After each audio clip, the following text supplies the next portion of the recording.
उपस्थित महानुभाव,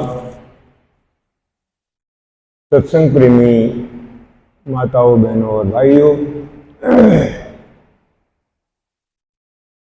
बड़ी सरस सत कथा हम और आप श्रवण कर रहे थे। भगवान के अवतारों की चर्चा आपने सुनी। इसके पूर्व हमारे भाई कनिष्ठ भ्राता श्री गोपाल शरण जी ने कुछ बातें रखी आप भाई बहनों की सेवा में। एक बात उसमें महत्वपूर्ण मुझे लगी आपने ध्यान दिया कि नहीं दिया उस पर। भगवान की हमारे जीवन में आवश्यकता क्या है,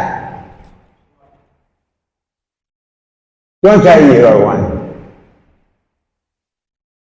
हमारा सब काम ठीक चल रहा है, और ये मैं अपनी ओर से नहीं बना के कह रहा हूं। बातचीत के क्रम में लोगों ने कहा मुझसे कि why should God interfere in my life, in our life? Why should God interfere in our life? हमारा ठीक चल रहा है सब काम।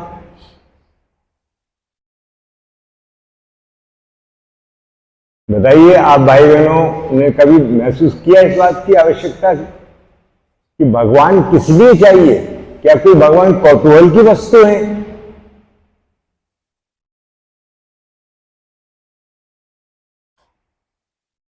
इस विषय में मनुष्य वसन के प्रेरणा प्रवर्तक संत ब्रह्मलीन पूज्यपाद स्वामी शरणानंद जी महाराज ने जो हमारा मार्गदर्शन किया, तो उन्होंने ये कहा कि भगवान कहो चाहे मत कहो, लेकिन उनकी आवश्यकता हमारे भीतर है। किस रूप में है? भगवान कोई व्यक्ति नहीं है, कोई व्यक्ति, वस्तु, अवस्था, परिस्थिति इससे अतीत। वो भगवान जैसे भौतिकवादियों को दुख निवृत्ति चाहिए। भगवान बुद्ध दुख निवृत्ति कह के मौन हो गए, दुख पर चर्चा की, उससे आगे नहीं बढ़े। किसी ने उनसे पूछा कि आपने मोक्ष की चर्चा नहीं की या आपने भगवान की चर्चा नहीं की, तो उन्होंने कहा कि व्यक्ति पहले दुख से त्रस्त है, उससे त्राण तो मिले, छुटकारा तो मिले उसे।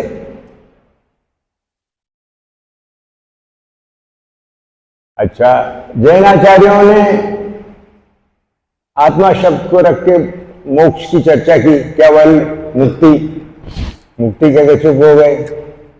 तो भक्तों ने भगवान की चर्चा की। तो देखिए हम सबकी आवश्यकता क्या है, हम सबकी मांग क्या है। महाराज जी ने उसको मांग शब्द से अभिहित किया। वास्तव में in our heart of hearts, innermost recesses of the heart में हमें क्या चाहिए? हम सबको दुख निवृत्ति चाहिए, सबको चाहिए। दैहिक दैविक भौतिक तापा, राम राज्य काहू नहीं व्यापा। ऐसा पढ़ते हैं हम तो भगवान राम का राज्य आदर्श राज्य था और प्रजा सब प्रकार से सुखी थी। ये तीन प्रकार के जो दुख हैं, जितने दुख हैं वो समस्त दुखों का वर्गीकरण इन तीन में हो जाता है: आदि दैविक, आदि भौतिक और आध्यात्मिक। तो हम सबको दुख निवृत्ति चाहिए, सुख के साथ साथ शांति भी चाहिए। और देखिए हम सब मरण भय से त्रस्त हैं, कोई मरना नहीं चाहता किसी से पूछो आप तो नहीं है? अमृत चाहिए, अमृत की मांग है हम सबके भीतर। मैं सदैव बना रहूं। अब शरीर तो रहेगा नहीं, तो शरीर नहीं रहेगा तो अमृत का अर्थ क्या है?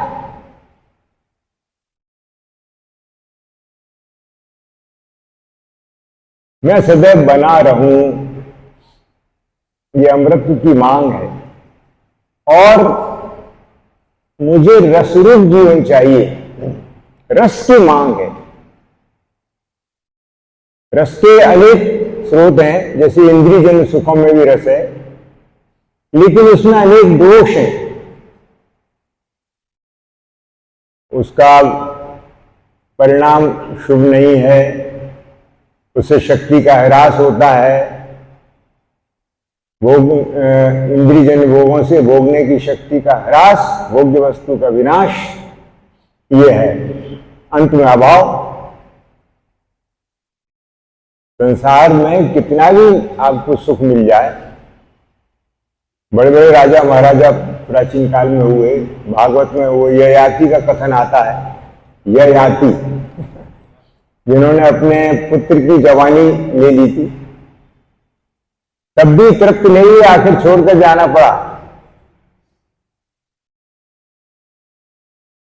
तो ये परमात्मा मांग के रूप में हम सबके भीतर है। चिर शांति, दुख निवृत्ति, अमर जीवन, रसरूप जीवन, तत्वज्ञों का जो तत्व है, तत्व ज्ञान चाहिए उन्हें, उनका जो तत्व है वही भक्तों का भगवान है। सबके लिए जरूरत नहीं है,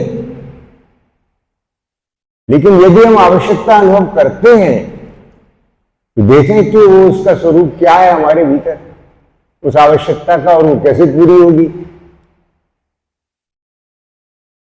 तो ये बहुत एक ऐसा विषय है कि विशद चर्चा की अपेक्षा रखता है।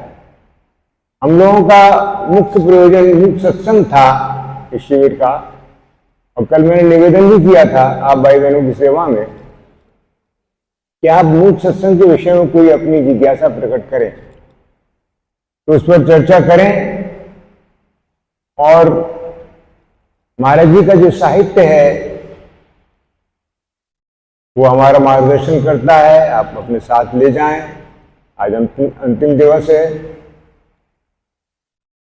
जैसे मानव की मांग है, मानव की मांग पुस्तक है, तो उससे पता चल जाएगा आपको कि परमात्मा हमारी मांग में है। महाराज जी कहते कि देखो जो कुछ हमें चाहिए वो चाहिए परमात्मा ही, चाहे शब्द से कहो चाहे मत कहो उससे। क्यों? वो जीवन संसार में है ही नहीं जो हमें चाहिए, हमारी मांग में है।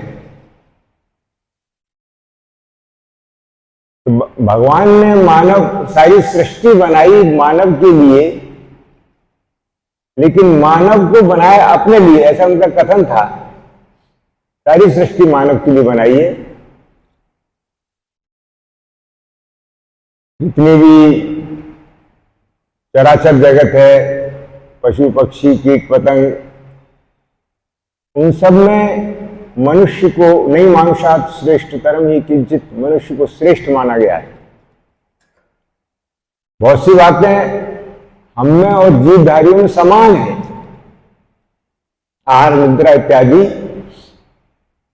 लेकिन मनुष्य में जो एक विशेषता है वो ये है कि उसे भगवान ने विवेक शक्ति दी है जो अन्य किसी प्राणी में नहीं है।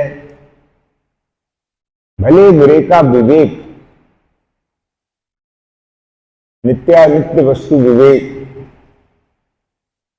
तो भगवान ने, महाराज जी का कथन ये था कि अपने में से मानव का निर्माण किया और उसे बल का तत्व दिया, ज्ञान का प्रकाश दिया और आस्था श्रद्धा विश्वास का तत्व दिया। ये तीन शक्तियां सब में है। हम कुछ ना कुछ करते भी हैं, जिससे करते हैं उसका नाम है बल, और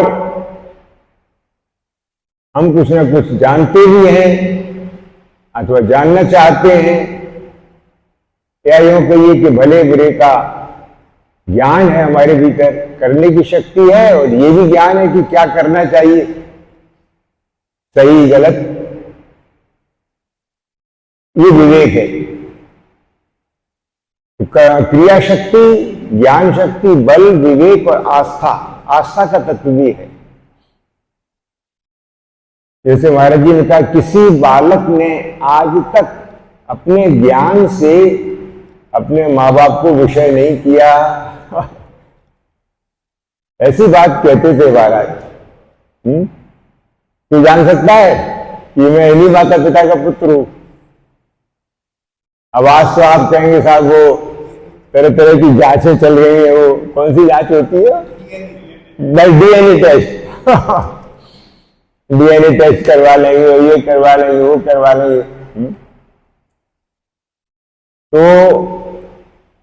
दार्शनिक बात उन्होंने कही कि परमात्मा कारण है, ये सृष्टि उसका कार्य है। कार्य अपने कारण को विषय नहीं कर सकता, उसको जान नहीं सकता।